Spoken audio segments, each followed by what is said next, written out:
Good morning. Good morning. Good morning. It is Monday. Today is Mindset Monday, and it is all about marriages, love, and relationships. But listen, I don't want you to think because you're single, you can't gain anything from these classes or this early morning teaching, because here's the thing. Your marriage is really not about like your spouse, right? It's really about you. And it is your opportunity to grow and be stretched and to heal and to become the person I believe that God created you to be. Now, does that mean that if you're not married, you can't have that experience? Absolutely not. Like, God is interested in you. It is us who focus on the spouse. God is always focusing on you. So it is you that He has a deep desire to shift and change and to heal to being the person that He knows you to be. So this morning, I just want to share that, regardless of where you are in your situation, your marriage, your life, it can change. I don't want you to think that the way it is now will be the way it has to be. And because it can't change, my only out is divorce. Divorce is not the only option to a bad marriage. Healing is a great option to a great marriage. I mean, to end a bad marriage. If you heal, the marriage won't stay bad. And so my little book, Think Your Way to a Better Marriage, has really helped the couples that is doing my course right now. I honestly, can I be honest with you guys? Like, I'm blown away at the results that we are seeing and that we're getting in as short as 5 weeks. I want to share a story about one of the couples, no names given, but right before the course, they had signed up for the course. I think they may have received that book. What happened is the book had to go on back order. So everybody who ordered the book, I sent them the ebook so that at least you pay for something, you got something. And I received an email that said, hey, when I heard about this course, I thought it was the answer to a prayer.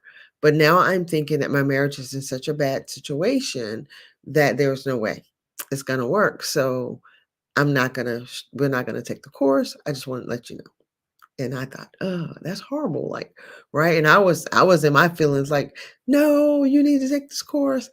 But Andre said, no, remember, like, I love my husband because he is the more level-headed one, can at times be less emotional. He was like, no, you need to encourage her. Just let her know that she should take the course. Because I was like, what? She don't want to take the course? That don't make sense. If you're married to, and he was like, no, like, calm down, get yourself out of this. It's not about you. And so I reached out and I said, listen, I'm sorry that you're in this place, but I would think the course would probably be the answer. Maybe it can offer you something.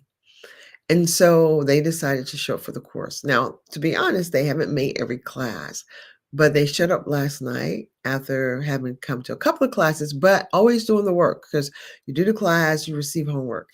And they were like smiling and excited, and they were like, hey, we weren't even going to take the course, but now, wow, like, our marriage is really turning around. The lady, she's like, and I'm in my 60s, and so she's like, I thought because I was in my 60s, why bother? So why am I sharing her story? Because there's somebody who may watch this who think, why bother? It's over. There's nothing God can do to fix this marriage. I'm tired of being mad. I'm tired of being miserable.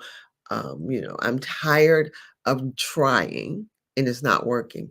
So the best solution is to be out. Not necessarily. Not necessarily. Not necessarily the best solution.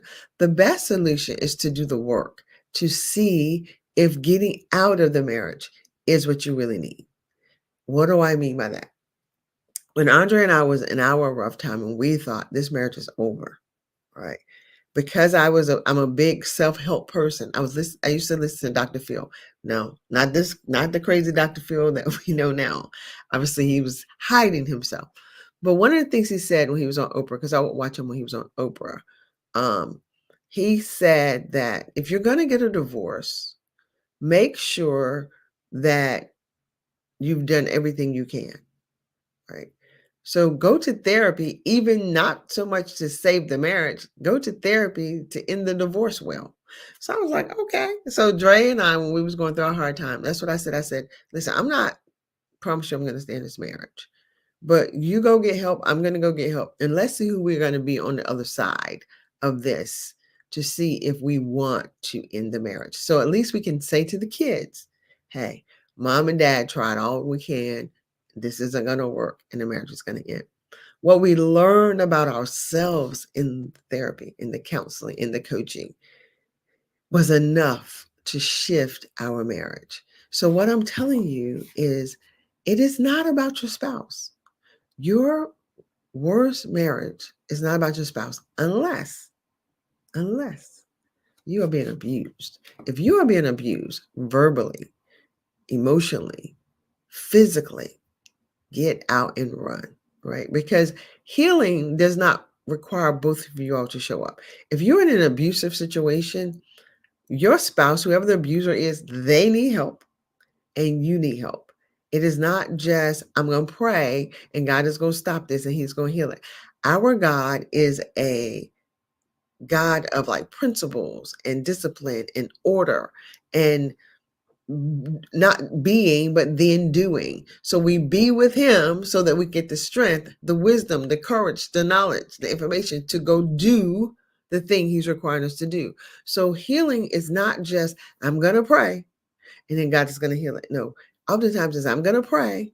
Then God is going to send you inspiration, an idea, a person, a clinic, a therapist, help so that you can do the process. What did the doctor tell you to do? What did the therapist tell you to do? And sometimes it might be exercise, right? And we're like, well, that can't be what the Lord wants for us. Yeah, it could be as simple as just go for a walk, whatever the healing is. And then we begin to do and apply the principle, right? Wisdom. A lot of times people go, oh, well, they have such favor with God. There is a thing to have faith that God is going to do what he says he's going to do. And then there's a part that says wisdom. Wisdom is I'm going to seek as much information as possible about this area that I am struggling in, and I am going to apply this information to my life and watch God transform my life with information, with wisdom, with understanding, not with just faith. We have to be about learning and doing something different. You know what I like about this book, and what I found interesting about this book with the group is it's the men. The men really like this book. And one gentleman said, you know what I love about your book, Caneisha? It's short. And it's short because, guys, I am a slow learner and I want to just get to the point. So I actually wrote the book the way I learned. Like, here's the point. You don't need a story. You don't need all the flaws. What is the point? And I just go to the point. And so the guys in the group, the gentlemen, have really said they've appreciated this book. But what's cool is to see the results, to see that marriages in the matter of 5 weeks have shifted and changed. And like they really feel like they understand themselves and they understand their spouse. And guess what? Communication is no longer the issue. One gentleman kept saying, it's the tools that you have given us. He and his wife shared that they had an argument, they had a disagreement. And he said, what would have normally gone on for 2 weeks in our marriage, or us being mad and not talking to each other, in 2 days, we was able to resolve it. 2 days, he says, and that was because we had the tools and the strategies. So if you are in the marriage, in the situation, in the relationship, guys, it doesn't have to be marriage. If you are in relationship and you are struggling with people, right? Join the class. Get the book, because it's not about your spouse, it's about you. We enter into situations, and many of us think we have a marriage problem, but what we have is a me problem. And once we figure us like once I learn, gain wisdom, understanding, knowledge of me, awaken to who in the world is Caneisha? How is she showing up? And I'm like, oh, poor Andre, he has to be married to this crazy lady. Accepting that, right? Not crazy downgrading myself. Crazy just because like the word crazy, I don't see that as a negative thing. I see it as like I'm fun, but I'm strange and I do some things that are a little extra. And because I'm a woman and he's a man, we see the world differently. And accepting that my difference does not make me better than my husband, and his difference does not make him better than me. It is the thing that God will use to help us be all we need to be in this life, because Andre gets to have a perspective that I will never have, and I get to have one he will never have. And together, we can win. So I encourage you, if you're not going to take the class, order the book. The link is around the video, but I strongly encourage you to get in this class. It's some cool, phenomenal things happening. When I tell you, I have been so elated with how these couples have grown in such a short time. So your marriage can change for the better. The only solution is not divorce. Um, and honestly, you could do the work. Like if you're the person watching, like my spouse will never come to this class. Remember what scripture says. The unsaved spouse can sanctify. I mean, the saved spouse can sanctify the unsaved spouse. And again, God's word, it translates into every space and area, right? So it's not just in his salvation, but it is in like who your character is, your energy, what you're bringing into your house every day. You can shift the atmosphere of your house. Therefore, you can shift the atmosphere of your spouse's heart. Unless your spouse is bitter, angry, like full of rage, ultimately we all have to do our own work. But I'm just saying, who you are, what you're bringing with you into the relationship can shift if you so desire.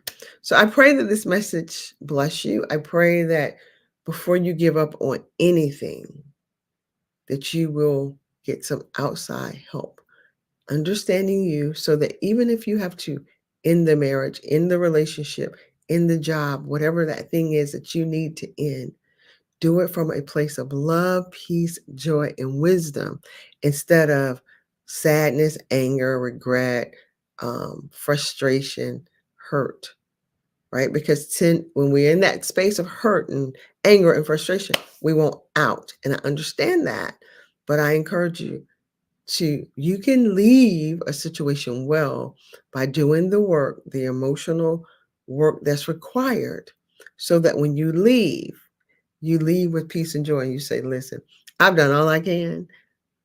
I pray you nothing but the best, but I'm out of here, sir or ma'am. But just do it from love because it will do you well as the people who are around you, whether that's your children, your family, or even the spouse that you feel like you need to get out of the relationship with. Do it well. Do it from love and from peace and from healing. Not because you sat in the corner by yourself and said, I got peace, I'm out. But really do the work. Do the work and find out who you are and what did you bring into this situation. Here's why it's so important to do the work before you before you end the marriage, or at the very least, if you're going to end the marriage, if you already in the marriage and you haven't done the work, it's because who you are there, like wherever you go, there you are. So you're going to take that with you into the next situation, to the next relationship. And want to stop. We want to stop the bleeding before you move into another relationship. If you need help, just hit me up. Click the link, book a call. We can do a one-on-one. I do one-on-one coaching, but I also do this group coaching, the program Think Your Way to a Better Marriage. Amazing. Talk to you soon. Bye-bye.